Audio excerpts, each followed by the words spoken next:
Good morning, everybody. I want to tell you a little bit about when I grew up. I actually grew up had the privilege actually of growing up in a Christian home. And one of the things that meant was that as I grew up, I was surrounded by Bible stories, whether my parents were telling me them or I was reading them in children's Bibles or hearing them at church. And many of those stories as a child certainly were about the miracles of Jesus. And so I grew up not really questioning. Jesus was this person who went around preaching and who did miracles. That was who he was to me at that time. And over the past few weeks, as I've been preparing and praying about this morning, one of the questions that keeps coming to me is, why? Why did Jesus do miracles? What was the point of them? In the Gospels, particularly the first three Gospels, there are many miracles recorded. But in the Gospel of John, there's actually only 7 miracles that are recorded in that Gospel. And John sort of structures his much of his writing around those 7 miracles. So there's a miracle and then there's a long sort of discourse when Jesus is talking with people or preaching.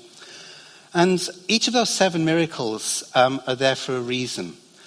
And over again, as you read those miracles, the account of those miracles, John calls them signs. He uses the word signs for this miracle. So the first one is the changing of water into wine at the wedding in Cana. And after that, John writes that this was the first sign of Jesus' glory, and so on. And most of those miracles actually are described as signs. The last one, which is the raising of Lazarus from death, it's not John that writes that it's a sign. It's actually the chief priests and the Pharisees talking afterwards. And they say, here is this man performing many signs. Now, we were on holiday this last week in Snowdonia, and we did quite a lot of walking. And when you were out walking in the hills, it's just think, am I on the right path? And of course, when you see those signs, those public footpath signs, it's just a reminder to you that you're on the right path. Or even the days of sat-nav, when you're on the motorway driving, you still see the signs, don't you, on the gantries above the motorway, telling you that you're on the right way, or pointing you in the right direction, or telling you how far you've got to go. And so signs don't actually point to themselves, do they? They actually point to something else. So when John refers to the miracles as signs, he's actually asking us to look behind the miracle and see what he's actually saying. Now, I was very struck because Richard started out this morning by quoting from John 1, and I was going to use that this morning. So thank you, Richard, for doing that. But in John 1, John talks about Jesus, doesn't he? And he talks about Jesus being the Word of God.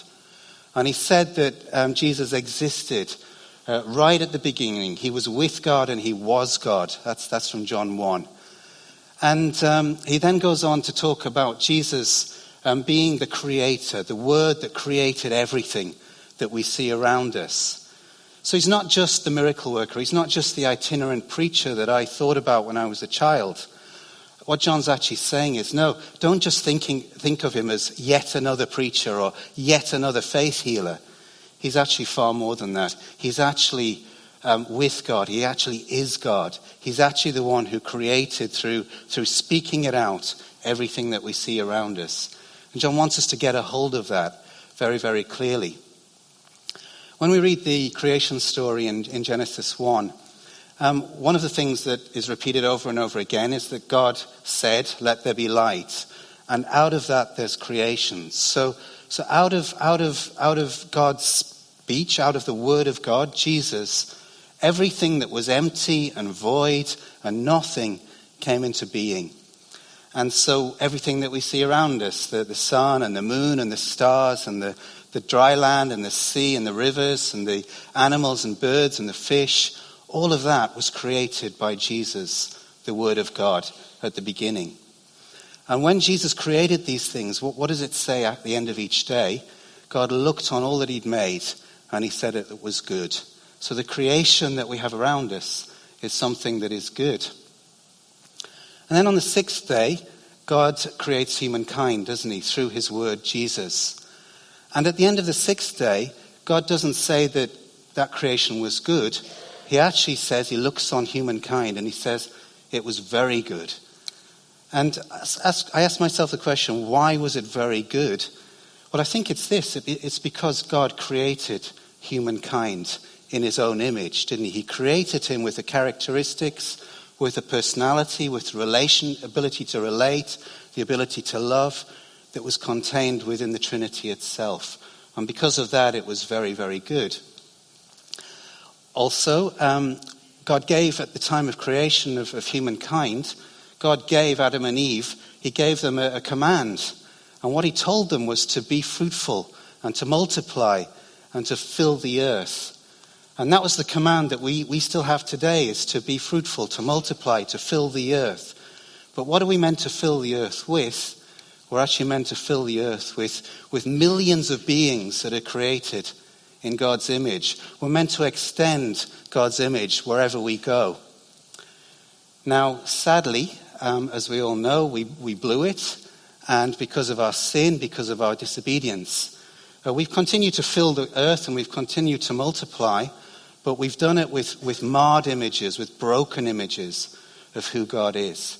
And sadly, the world that we see around us is that broken, that marred, that imperfect world. Not the world that God originally intended when he created us through Jesus the Word, but actually a broken version of that creation.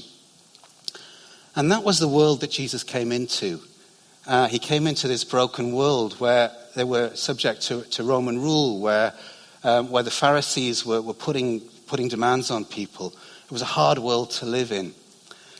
And I think when we turn back to the miracles and turn back to these signs that Jesus is giving when he does the miracles, what he's actually saying, what he's actually doing, is he's actually giving us a source of what the world was intended to be when he first created it. So because of the fall, we have sickness in the world. So Jesus went about healing people and restoring people to full health. Because of the fall, Satan gains power in the world. And so Jesus casts out and overpowers the evil forces that are around us. Because of the fall, death comes into the world. And Jesus even demonstrates, for example, in John 11, the raising of Lazarus, he actually demonstrates that he has power even over death himself. And so what he's doing is he's giving us little glimpses, little snapshots, if you like, of what the world was intended to be for us when God created and what our part was in that before the fall, before we sinned. Now, if it was just that, if all that Jesus was doing through these signs was showing us what we've missed out on, then that would actually be quite cruel, wouldn't it? It would be actually quite a negative thing. And God is anything but cruel. He's anything but vindictive in that way. And so the other thing that these signs, these miracles point to, I think, is the world that is to come as well. Jesus promised us, didn't he, that he would give us life in all its fullness in John 10:10. He also promised that he would make everything new again. He promised that he would bring a new heaven and a new earth. And I think, again, the miracles are signs of what is to come for us as well, for those that are obedient and those who choose to follow him. So what's the implication of all that for us today? These signs that Jesus gave us. I think, first of all, we live, don't we, in a very, very dark time. I know in my own lifetime, I don't think I've ever felt as depressed about the world around me as I do today when I see things like, climate change and hear about, what all the politicians are doing. And we can easily get focused in on that. We can easily get focused in on our own problems, whether that's sickness or bereavement or loss of jobs or whatever else it might be. And we can easily think that is the reality. That is the only thing that's going to count for us. But actually, I think what the miracles are doing is actually pointing to something else and saying, no, that isn't the reality. The reality of what I did happened at creation when I made this perfect world for you. And even though now you live in a broken world, I'm going to make that new. And I want you to focus on that again. I want you to live your lives in all the fullness that I've offered to you. I want you to live your lives with your heads lifted high, because one day it's all going to be good again. It's all going to be perfect once more. Our church mission statement, I love this.